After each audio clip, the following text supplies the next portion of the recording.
It's Thursday the 13th of April 2017. Welcome to the Purple Army podcast in association with Goldstone Wealth Management. This is episode number 92. I am Ross McGregor. In this week's show, Graeme Thompson and myself have a chat with Ryan Finnerty.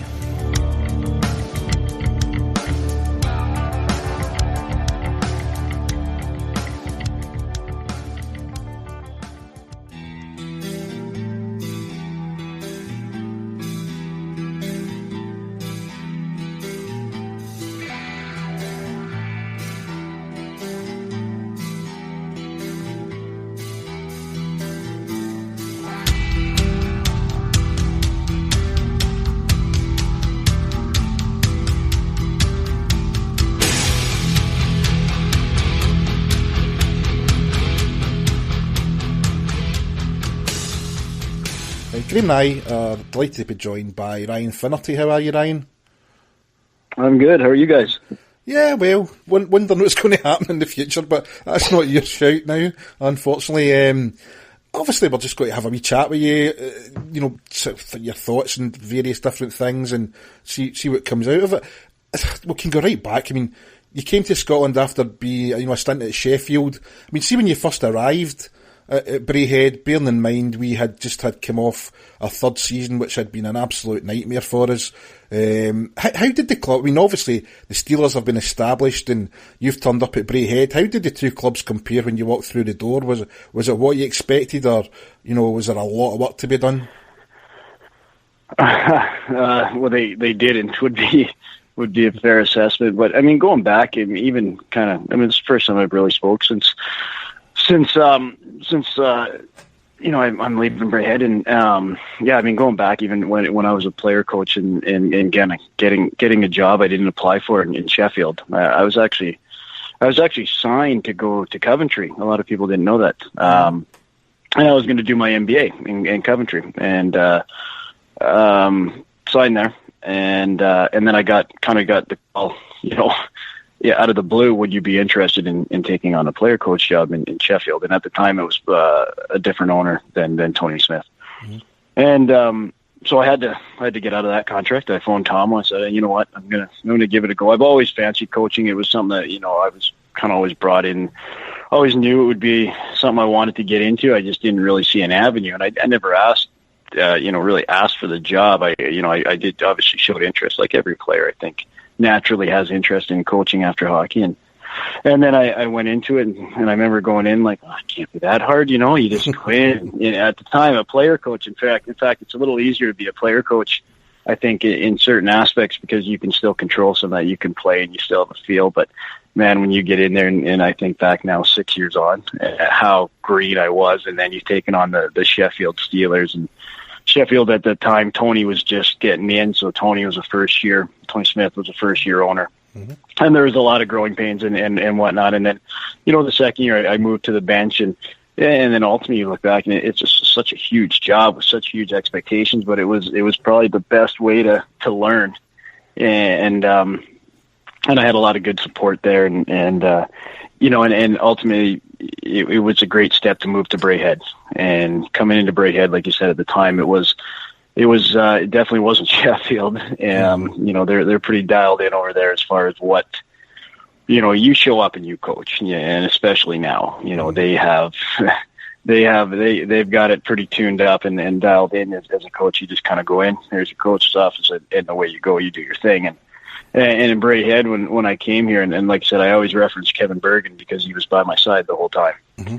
And Bergie and I were here, and it was a different situation when we walked in. We were pretty much the only employees here, trying to figure out basically everything from visas to ITT's cards to picking up housing bills to, it was just the two of us, and, it was a challenge to say the least. I don't think it wasn't really when I got hired on the old cards, but yeah, so it was an interesting first year to say the least. I don't think a lot of people maybe appreciate, they think, there's Ryan, he's the coach, so he's coaching. I don't think people appreciate the difference in what at the time was a fourth-year team, that a lot of the other stuff that maybe Sheffield are doing behind the scenes for a head coach isn't happening up here yet, and maybe even not even to this day, I don't know.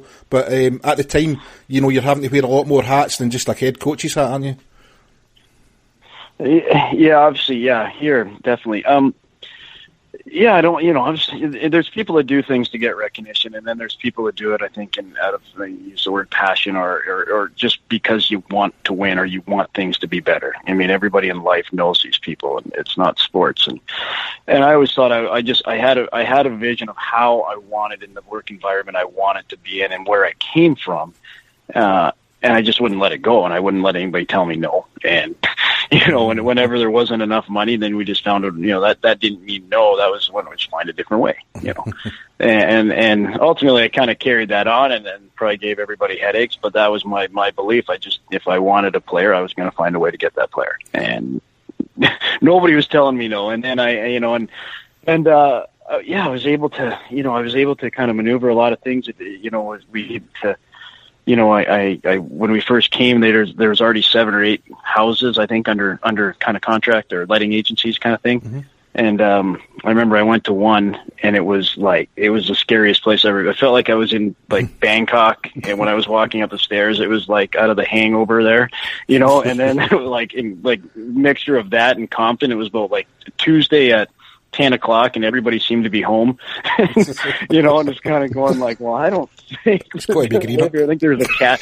When we opened the door, there's a cat just in the apartment. The letting agency's that guy shouldn't be here, that animal shouldn't be here, and thinking, okay, well, yeah, and we're we've already signed for this house. Yeah, well, who the hell are we going to put here? Are you kidding me? I'm so I remember, I remember going in, and I think there's a letting. I think they went out of business, thank God, because I think I'm on their hit list. But we basically canceled. Bergie and I were well, we're not putting guys there, and we're not paying for this. So I don't know where we go from here. And yeah, and so we just, and then I ended up just meeting guys at Martin and Co. and developing relationships and trying to get them, and obviously turn them into hockey fans. And now it's a great relationship, and because housing to me is so important. And we didn't have, I know everybody has, we didn't have the biggest budget. People think we have this enormous budget. We were, we still are a 5th, 6th, predominantly 6th budget team in the league. And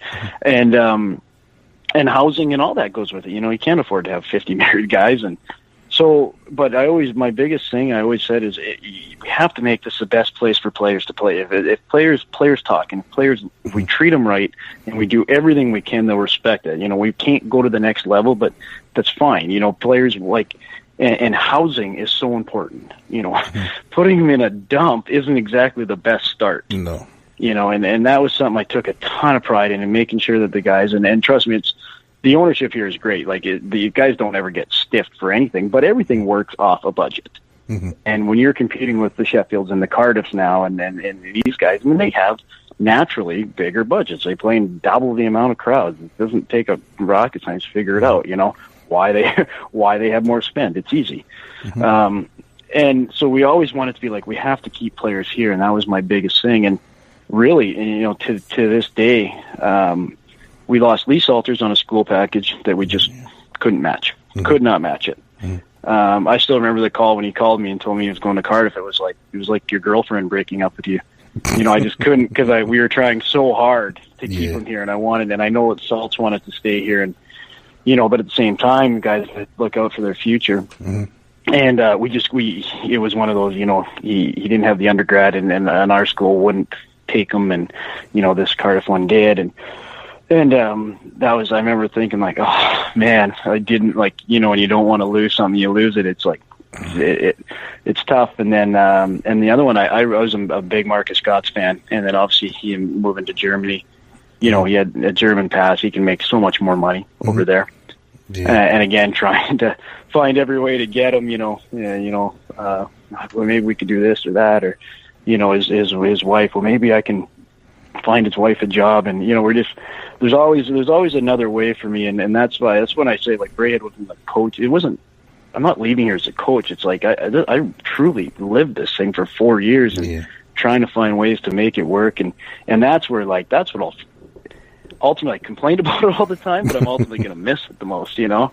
And the amount of people we've met here, I mean, just unbelievable people, and it's in the amount of help you get, you know, when you treat people right, it's amazing. And yeah, the amount of help you can get, and how many people actually do care about the team and the guys, it truly is amazing.